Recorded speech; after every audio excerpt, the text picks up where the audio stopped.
if we analyze Operation Sindoor in purely military aspects, how do you see it?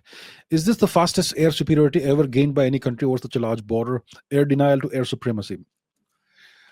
It's a good question. So what happened? The first day we entered Pakistani airspace, and we um, took out a bunch of terror camps and terrorist headquarters in various parts of Pakistan, deep inside Pakistan, right?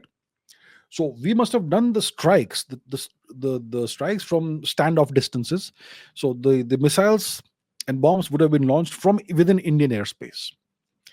Where they launched from fighter planes, if they were launched from fighter planes, what kind of fighter planes, all that I'm not sure has been announced, and we don't need to announce all that. We need to keep it ambiguous, possibly. It's fine. So we did that first day. But the interesting thing is that we sent drones to film everything. So our drones entered Pakistani airspace, deep inside Pakistani airspace, and then calmly filmed all the strikes. So we must have sent the drones in advance, because drones are slow moving things and the rockets and missiles move super fast. So we first sent drones who went inside Pakistani airspace, came over the target, and then waited for the strikes to happen. So the Pakistani air defense is a joke. Even before we took out the air defense systems, they could not detect the drones that went in. So that exposes big gaps in Pakistan's capabilities. Maybe they were asleep. In that case, it's a gap in their quality of training or whatever, personnel. That happened. Then the Pakistanis tried to strike back India with a whole kinds, I don't know, hundreds of missiles and drones. Everything was intercepted. Then we hit at their air bases, and we took out the air defense system in Lahore, and we took out a whole bunch of other air defense systems. So I think in about 24 to 48 hours, they had lost essentially all their air defenses.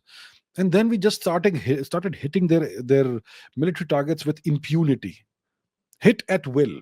We started hitting in different ways. We say some of the targets we used kamikaze drones to neutralize those targets, and those were filmed by the Pakistanis. The kamikaze drone coming in, screaming like a banshee, Irish banshee, and slamming into the target and exploding.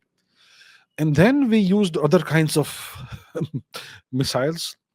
Some were Brahmos missiles, some were other kinds of missiles. Very, very, well, very powerful strikes.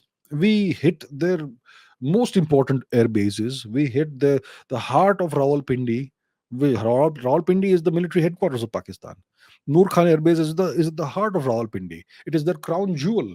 We took it out.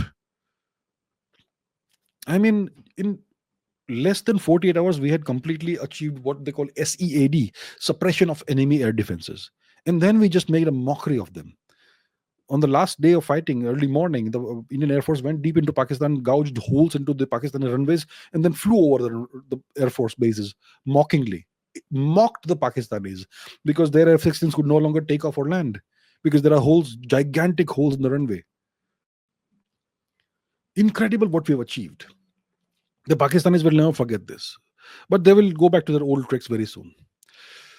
So let's see what the next phase is. But please understand, as long as Pakistan exists, we are in a state of war. We are in a state of war.